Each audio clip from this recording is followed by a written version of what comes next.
On the whole, I'm very happy with the point. Welcome back to Palace Mad Mason. Welcome back to the channel. I'm back after the third international break of the season, but it is quite a, I would say, positive result. Full time at Villa Park. We played them once already at Villa Park this season in the Carabao Cup. We won then. We just weren't able to win this time. Full time, 2-2. Aston Villa 2, Crystal Palace 2. Happy for quite a few reasons. Ismaila Sarr's first goal. Finally, he's actually taken a chance. He's broken his duck and he's got his goal. Justin Devaney's first goal. I love being proved wrong, and he proved me wrong. I said in the last game that Justin Devaney's clearly not Premier League ready. What a performance from him today. Possible man of the match, but my man of the match for me has got to be Maxence Lacroix. I think he played really well again. Yes, he made the mistake for the first goal for Villa, and that's where I feel quite sorry for him. And obviously there's a lot to talk about. Massive jam-packed game full of, entertainment. We had the penalty save from Henderson to deny Youri Tielemans. Then Devaney goes and scores a goal. It was a very Deeney-like goal, if you remember, from like 10 years ago with Watford.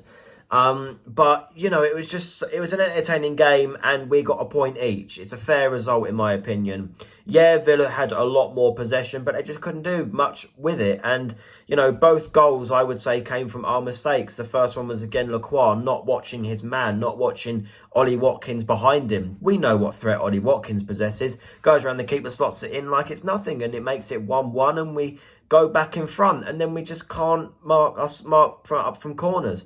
The amount of chances we've given away from corners this season, it's unbelievable to believe that, we haven't conceded that many from corners this season. But from the amount of chances we've given away, I thought we had, but we haven't. And Ross Barkley, I would say of all people, but I think he likes to go against Palace if I remember, scored to make it 2-2. And, I get the frustrations because we're in the bottom three still. We're still 18th. And if Ipswich were to get anything out of Manchester United at home tomorrow, then we go down to 19th because Wolves were unbelievable today. They beat Fulham 4-1.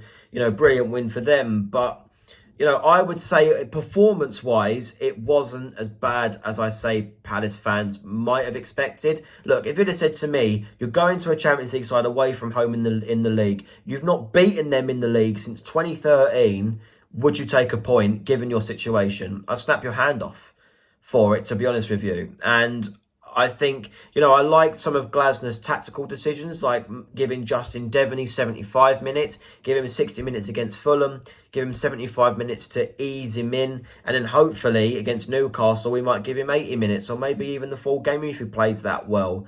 I don't want him to be frozen out the instant that Wharton and Eze come back, because I don't want us to be drilling the life out of Eze and Wharton, because the more you get them injured, the longer they'll be out for, the more danger we'll be in. So, and obviously, Justin Devaney, 21-year-old, he's just come into the Premier League with Palace. Obviously, he's been at Palace for a long time, but, it's his first games. You don't want to put too much pressure on the lad. And when you didn't put too much pressure on him, he played really well. So don't, give him all, don't give him all the responsibility. And it made a difference with Doucouré back, Hughes back from suspension, and Jefferson Lerma back as well, coming on the pitch in the second half. I think they all played quite well. And surprisingly, Jeffrey Schlupp come on and didn't put too much bad shifting. He nearly scored. He hit the post. Great save from Emi Martinez. There's a reason why he got the best goalkeeper award in the Ballon d'Or.